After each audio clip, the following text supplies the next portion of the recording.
Forget the legends, forget the cursed ships, the buried gold, and the parrots on shoulders. The real pirates of the Caribbean were not heroes or villains from fairy tales. They were ordinary sailors, mercenaries, and fugitives, men and women driven by desperation, revenge, or hunger for freedom. They lived and died in a violent world that left them little choice but to rebel. This is not the story of fantasy. This is the story of how real piracy was born, how it thrived, and how it vanished from the seas, leaving behind myths that would outlive every empire. The Caribbean Sea in the early 1500s was not yet the paradise we imagine today. It was a battlefield ruled by disease, war, and ambition. After Columbus's voyages, Spain claimed almost all of the New World. From Cuba to Panama, Spanish galleons carried unimaginable wealth, gold and silver mined by enslaved people in the Americas. Every year, treasure fleets loaded with silver from Peru and Mexico sailed for Seville, escorted by warships to protect them from storms and enemies. For half a century, Spain dominated the Caribbean unchallenged.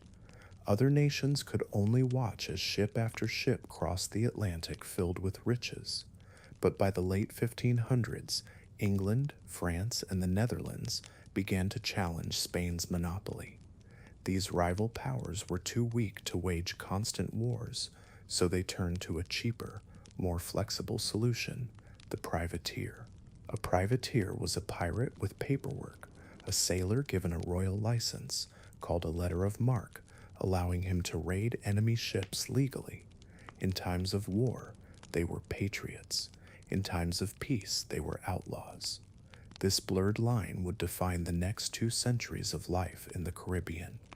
Privateers like Francis Drake, John Hawkins, and Henry Morgan made fortunes attacking Spanish settlements. Drake himself became a national hero in England and a criminal in Spain. He raided ports, captured treasure fleets, and even circumnavigated the globe, returning home as a knight. To the English crown, he was a hero of empire. To the Spanish, he was El Drake, the dragon, and so the Caribbean became a chessboard for European powers. When one war ended, peace left thousands of armed sailors unemployed. Their letters of marque expired, but their hunger did not. With no wages, no loyalty, and no future, many turned to piracy. They already had ships, weapons, and experience. All they lacked was permission. By the mid-1600s, piracy had taken root across the Caribbean. But to survive, pirates needed more than courage. They needed safe harbors. One of the first and most notorious was Port Royal, Jamaica. Founded by the English after they seized Jamaica from Spain in 1655, Port Royal quickly became a booming trade hub and a nest of thieves. Merchants, smugglers, and pirates mingled freely. Taverns overflowed with rum, and gold changed hands faster than anyone could count. Visitors described Port Royal as a place where one could drink to death for a penny or live like a king for a day. It was said that there were more taverns than houses of worship.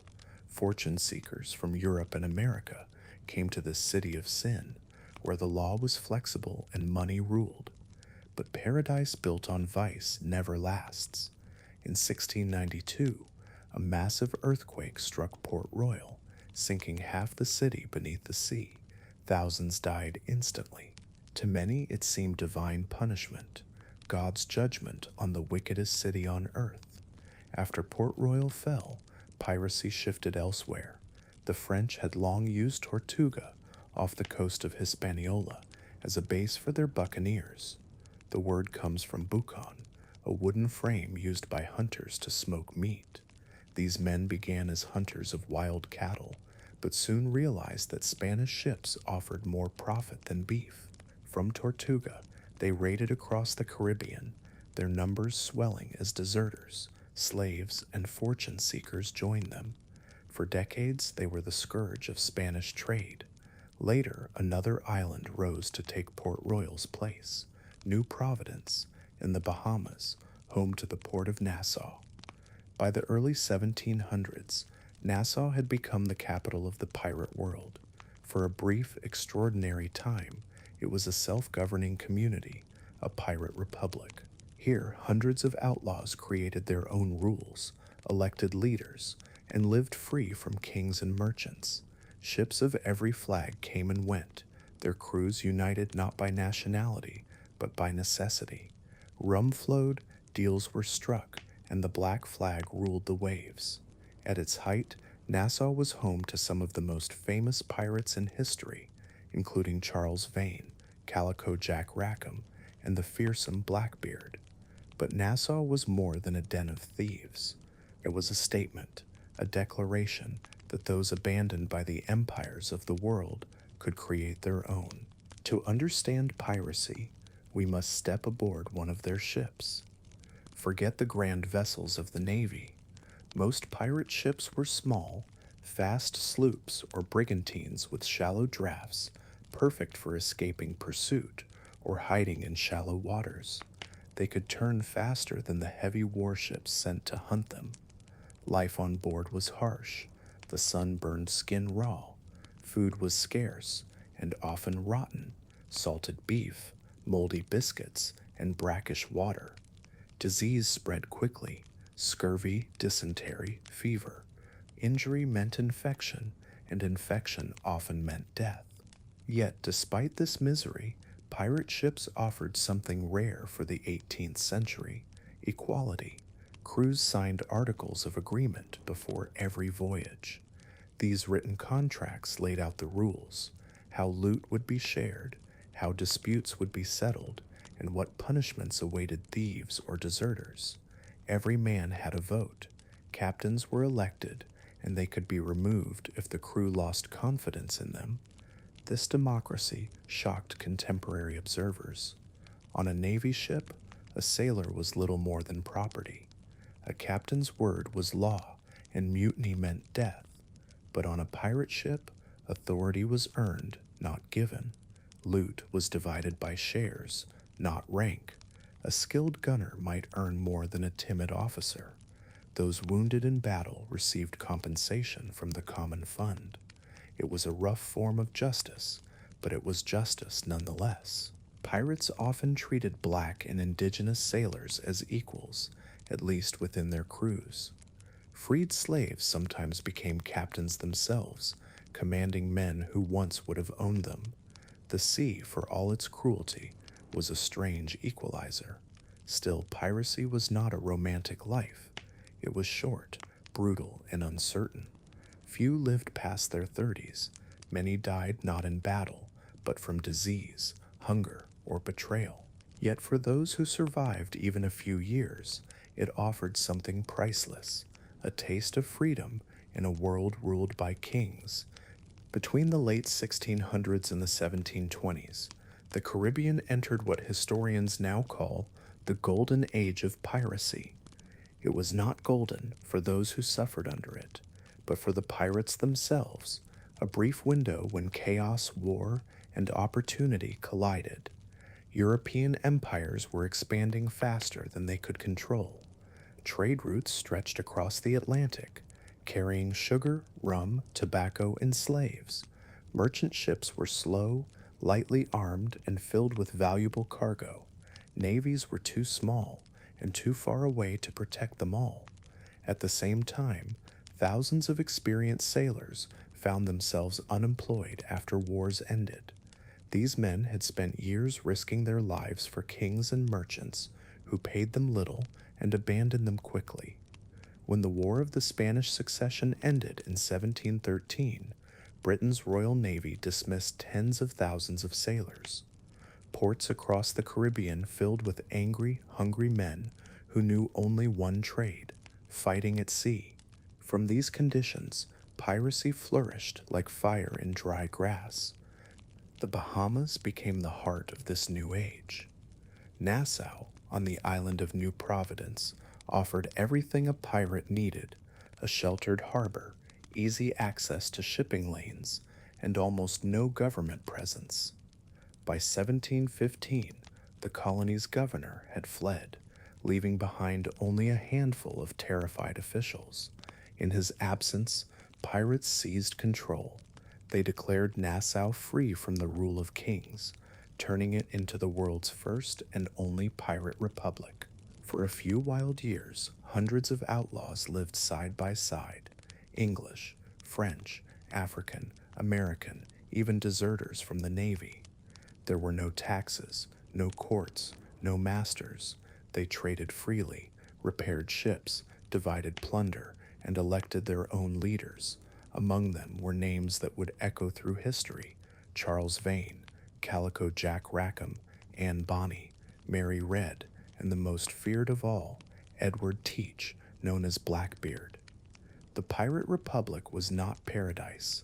There were fights, betrayals, and rivalries, but for a fleeting moment, it represented something extraordinary: a society built on equality and defiance, rising from the wreckage of empire. Before Blackbeard terrorized the seas, there was Henry Morgan, a man who blurred the line between hero and criminal more than any other. Morgan was born in Wales around 1635. Little is known about his early life, but by his 20s he had joined English privateers, attacking Spanish territories in the Caribbean. Ambitious, ruthless, and cunning, he quickly rose to command.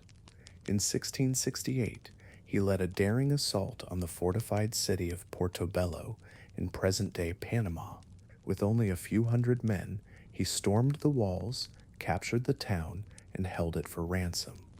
2 years later, he launched an even more audacious expedition, marching through the jungles of the Isthmus of Panama to attack the city itself. His men looted and burned the city to the ground. It was one of the boldest raids in pirate history. For this, Morgan was briefly arrested, not for moral reasons, but because England and Spain had signed peace. When war resumed, he was released, knighted, and appointed governor of Jamaica. Sir Henry Morgan, the pirate-turned-governor, spent his later years persecuting the very pirates who had once been his comrades. He died wealthy, powerful, and respected, buried with full honors in Port Royal. Morgan's story reveals the hypocrisy of empire. When piracy served the crown, it was called patriotism. When it didn't, it was called crime. If Henry Morgan represented the political face of piracy, Edward Teach, or Blackbeard, was its dark heart. He was tall, broad, and terrifying in appearance. He tied slow-burning fuses into his long black beard, lighting them before battle so smoke would curl around his face like a living demon. But beneath that fearsome image lay a calculating mind. Blackbeard understood psychology. He knew that terror could achieve more than violence. Most of his victims surrendered without a fight. He began as a privateer during the War of the Spanish Succession, likely sailing under Captain Benjamin Hornigold. When the war ended, Teach turned fully to piracy. By 1717, he commanded the Queen Anne's Revenge, a captured French warship armed with 40 guns. For a brief period, he ruled the waters from the Bahamas to the Carolinas. He blockaded the port of Charleston, capturing ships and demanding ransom. He held entire cities hostage, yet rarely killed unnecessarily. In November 1718, his reign came to an end. A British naval force, led by Lieutenant Robert Maynard, trapped him off the coast of North Carolina. After a furious close-quarters battle, Blackbeard was killed. Witnesses said he fought like a man possessed, taking 5 bullets and 20 sword wounds before falling. His head was cut off and hung from Maynard's ship as proof of victory. Blackbeard's death was meant as a warning, but it became legend. He remains the most iconic pirate in history, part monster, part man, a symbol of rebellion against impossible odds. Not all pirates sought power or fame. Some simply refused to bow. Charles Vane was one of them. Known for his brutality and temper, he became infamous for attacking ships of every nation, including those of fellow pirates. He operated out of Nassau, but refused the royal pardon offered by the British government in 1718. When Captain Woodes Rogers, a former privateer turned royal governor, arrived to restore order, Vane mocked him. He set fire to a captured warship and sent it blazing into Rogers's fleet, escaping in the chaos. For a time, he continued raiding the seas, but his cruelty made him enemies. His crew mutinied, abandoning him on a deserted island. He was later captured, tried, and hanged in Jamaica in 1721. Even at the gallows, witnesses said Vane showed no fear. He cursed his captors and died unrepentant, a man who lived and died on his own terms. While Vane embodied defiance, Calico Jack Rackham represented something different: style, charm, and scandal. He earned his nickname from his taste for brightly colored clothes, calico fabric that few sailors could afford. Rackham was not the most successful pirate, but his story endures because of his companions, two women who shattered every convention of their time. Anne Bonny was born in Ireland around 1700, the illegitimate daughter of a lawyer and a servant. Her family moved to the Americas, where she married a small-time sailor. Bored with domestic life, she left her husband and joined Rackham at sea. Mary Red, by contrast, had lived much of her life disguised as a man. She served as a soldier and sailor before joining Rackham's crew, hiding her identity until Anne discovered the truth. The two women became close friends, and perhaps more, fighting alongside their male crewmates in raids across the Caribbean. They dressed as men in battle, carrying pistols and cutlasses. One witness claimed they were fiercer than the men around them. In 1720, their ship was captured by a pirate hunter. As the crew cowered below deck, Anne and Mary stood their ground, firing pistols until they were overwhelmed.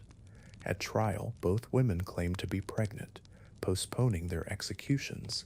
Mary died soon after in prison. Anne's fate is uncertain. Some say her father secured her release, and she lived quietly under another name.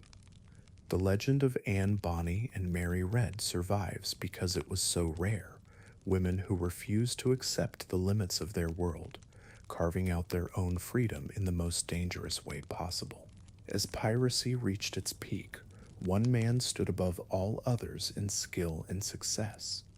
His name was Bartholomew Roberts, known as Black Bart. Born in Wales around 1682, Roberts began as a reluctant sailor. He was captured by pirates in 1719 and forced to join them. Within weeks, his intelligence and courage impressed the crew so much that they elected him captain. Roberts was different from the typical pirate. He dressed elegantly, carried himself with pride, and followed strict discipline. He forbade gambling and drunkenness on his ship and demanded respect for women taken captive. He was, in many ways, the closest thing piracy ever had to a code of honor. In just 3 years, Roberts captured over 400 ships, more than any other pirate in history. He operated not only in the Caribbean, but along the coasts of Africa and Brazil, striking terror into merchants from every nation. His luck ran out in 1722. A British warship ambushed his fleet off the coast of West Africa. Roberts was killed instantly by a cannonball. His men, loyal to the end, threw his body overboard so it would never hang from a gallows. With his death, the last flame of the Golden Age flickered out. Within a few years, piracy in the Caribbean was all but gone. By the early 1720s, the world that had given birth to piracy was changing. The chaos of war was ending, and empires were tightening their grip on the seas.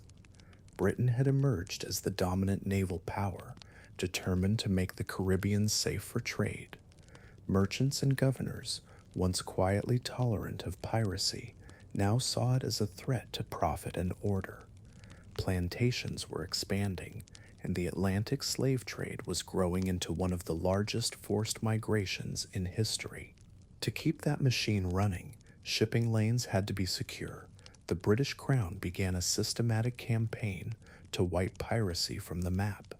In 1717, King George I offered a full pardon to any pirate who surrendered within a year. Hundreds accepted, weary of life on the run. Men who had once terrorized entire fleets walked into ports, handed over their weapons, and begged for mercy, but not everyone trusted the king's promise. Some, like Charles Vane, saw the pardon as a trap and continued their raids. For them, the noose waited. Governors were ordered to execute captured pirates publicly. In Jamaica, Antigua, and Barbados, gallows were built along the harbors where pirate ships had once anchored. Bodies were left hanging in iron cages as warnings to others, the wind and gulls stripping them bare until only bones remained. By 1726, organized piracy in the Caribbean was effectively dead. The few who survived fled to the coast of Africa, the Indian Ocean, or even the American colonies, blending into the shadows of history. The age of the Black Flag was over, but its legend had just begun. As the memory of real pirates faded, stories replaced them. Tales grew in the telling, and the truth began to blur. In the 18th and 19th centuries, writers and sailors romanticized piracy. They imagined treasure buried on secret islands, mysterious maps marked with an X, and codes of honor among thieves. The idea of the pirate transformed from a desperate criminal into a symbol of adventure and freedom, but almost everything we think we know about pirates is false. No pirate buried treasure, at least not in the way fiction describes. They spent their loot as soon as they got it, usually on drink, women, and repairs to their ships. Gold and silver coins were heavy and dangerous to hide. Paper notes and trade goods were far more common. The parrot on the shoulder, that came from sailors returning from tropical voyages with exotic pets, not from pirate life itself. The idea was made popular by Robert Louis Stevenson's Treasure Island in the late 19th century. The wooden leg and eye patch, occasionally true but exaggerated. Sailors did lose limbs in battle or accidents, but these injuries were not badges of honor. They were crippling disabilities in a world with no doctors. And the famous R, that too is an invention, a Hollywood accent inspired by actor Robert Newton's portrayal of Long John Silver in the 1950 film adaptation of Treasure Island. What was real, however, was far more interesting. Pirates did create their own codes of conduct, often more democratic than any government of their time. They voted on leaders, shared plunder equally, and agreed on punishments collectively. They lived in small, self-contained societies where merit often mattered more than birth or race. In a century of absolute monarchs and colonial slavery that made them something unique, a crude, violent form of rebellion against a world built on inequality. To understand what piracy meant, we must see the world it existed in. The 17th and 18th centuries were an age of empire. The Caribbean was the crossroads of that empire, a sea of sugar, slaves, and silver. Millions of Africans were transported across the Atlantic to work on plantations that produced unimaginable wealth for Europe. Behind every barrel of rum and every pound of sugar was human suffering. Pirates lived on the edges of this system. Some were former slaves or indentured servants who had escaped. Others were poor Europeans driven to sea by hunger or debt. They did not see themselves as revolutionaries, but their existence challenged the order of empire itself. In the pirate world, a man's past mattered less than his loyalty. A black sailor could command a gun crew. A poor Englishman could stand equal beside a freed African. The pirate flag, the Jolly Roger, was not just a symbol of death, but of equality through defiance. When a pirate ship raised its black flag, it offered its victims a choice: surrender and live, or fight and die. Most surrendered. For merchant crews, the pirates were both terrifying and strangely familiar, men who had once been just like them, now living without masters. By the mid 18th century, piracy had vanished from the Caribbean, replaced by a different kind of tyranny. Naval patrols guarded the sea lanes, and colonial powers grew rich from trade and slavery. But small echoes of piracy survived in the shadows: smugglers, mutineers, and revolutionaries. Some former pirates became slave traders, using their old roots and contacts for new profit. Others disappeared into port towns, living quiet lives under false names. A few turned informants, selling out their old comrades to save themselves. The sea that had once been wild was now a tool of empire, but freedom once tasted is not easily forgotten. In the decades to come, whispers of rebellion would surface again in the uprisings of slaves, in the revolutions that swept the Americas, and even in the folklore of sailors who still sang songs of the Black Flag. Centuries have passed, yet the fascination with pirates endures. Why? Perhaps because they embody something timeless: the human desire to escape control, to live by one's own rules, even when the price is death. In their time, pirates were feared as monsters. Today, we see them as symbols of freedom, even justice. But the truth lies somewhere in between. They were thieves and killers, yes, but they were also products of a brutal world that offered them few choices. Their rebellion, however violent, revealed the cracks in the order that ruled them. The real treasure of the pirate age is not gold or jewels buried under the sand. It is the story of people who dared to live differently, however briefly, however imperfectly. Walk through the Caribbean today, and traces of that age still linger. The harbor of Port Royal lies half submerged beneath the sea, its streets frozen in time by the earthquake of 1692. In Nassau, museums display relics of the pirate republic, weapons, coins, fragments of shipwrecks, and in the shallow waters around Jamaica and Hispaniola, divers still find the rusting remains of cannons and anchors. Archaeologists and historians continue to piece together the reality of piracy, uncovering evidence that challenges centuries of myth. We now know that many pirates were surprisingly organized, maintaining discipline, rules, and even rudimentary welfare systems for their crews. They were not the chaotic madmen of fiction, but communities bound by necessity. And though their world vanished long ago, their influence lingers in our culture. The skull and crossbones, once a symbol of terror, now flies on t-shirts, ships, and sports teams. In music, film, and games, pirates have become icons of rebellion, reminders of a dream that even in chains, the human spirit cannot be fully controlled. When we look at the real pirates of the Caribbean, we are not just looking at history, we are looking at ourselves. Their story reflects the same tensions that shape every age: freedom and order, justice and greed, survival and morality. They lived in a time when the world was expanding, but opportunity was shrinking for those at the bottom. They chose to fight back, not with ideology, but with cannon fire. Their ships were floating protests, violent, chaotic, doomed, but defiant. And in that defiance lies the reason we still remember them.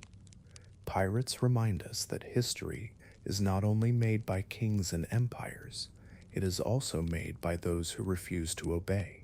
The Caribbean Sea today is calm. The trade winds that once carried the black flags of rebellion now push cruise ships and cargo vessels. But beneath those waters lie the bones of men who challenged the world and lost. The waves have washed away their names, their ships, and their voices, but their story endures, carried not in gold or glory, but in the restless human desire for freedom. The real pirates of the Caribbean did not chase fantasy, They chased survival. They fought empires, hunger, and fate itself. And though they vanished centuries ago, their shadow still drifts across the sea, whispering to anyone who dares to dream of freedom without permission.